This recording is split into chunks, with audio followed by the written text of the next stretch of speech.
Il incarne un élément concret du futur écoquartier que sera l'Anse-du-Portier. Le premier caisson de l'extension en mer a été inauguré ce mercredi 25 juillet, en présence notamment de son Altesse Sérénissime le Prince Albert II, de Martin Bouygues, du ministre d'État Serge Tell ou encore d'Andrea Casiraghi. C'est en mer que s'est déroulée cette cérémonie, avec dans un premier temps le dévoilement d'une empreinte qui sera à tout jamais gravée dans la pierre, le monogramme du prince souverain sur la façade du caisson. L'archevêque de Monaco, Monseigneur Bernard Barcy, a ensuite béni ce premier ouvrage de 10 000 tonnes.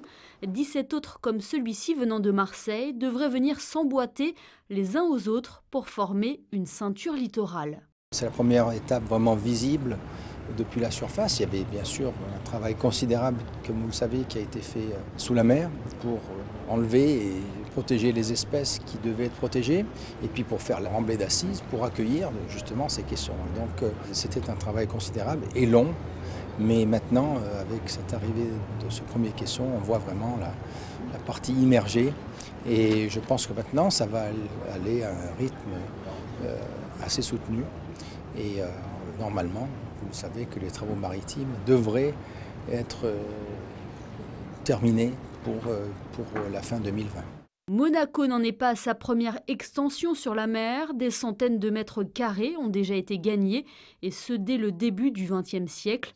Avec l'Anse-du-Portier, ce sont 6 hectares supplémentaires qui viendront s'ajouter aux 2 km² que fait la Principauté. C'est à la fois important en termes de développement de la Principauté, un nouveau quartier, de nouveaux espaces verts, de nouveaux mètres carrés habitables, mais c'est absolument emblématique, symbolique d'une volonté d'inventer, de recréer un discours, mais une réalité aussi entre l'homme et son environnement, et singulièrement dans cette affaire, entre l'homme et la mer Méditerranée. Pour nous, hommes de construction, ce sont des jours qui sont formidables.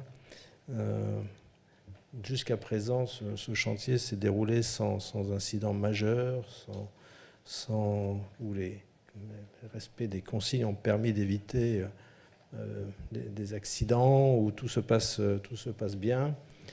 Il a été audité par l'ensemble de nos services et ce chantier va être labellisé, ce que nous appelons, nous, top site, c'est-à-dire un des sites les plus remarquables dans ceux que nous réalisons actuellement à travers le monde.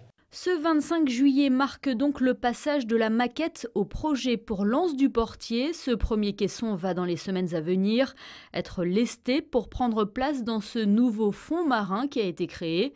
Les autres ouvrages vont ensuite se succéder à raison de 2 arrivées par mois. Une construction monumentale de plusieurs années, un futur audacieux et durable qui respecte la droite lignée de l'engagement du prince souverain pour la protection de l'environnement.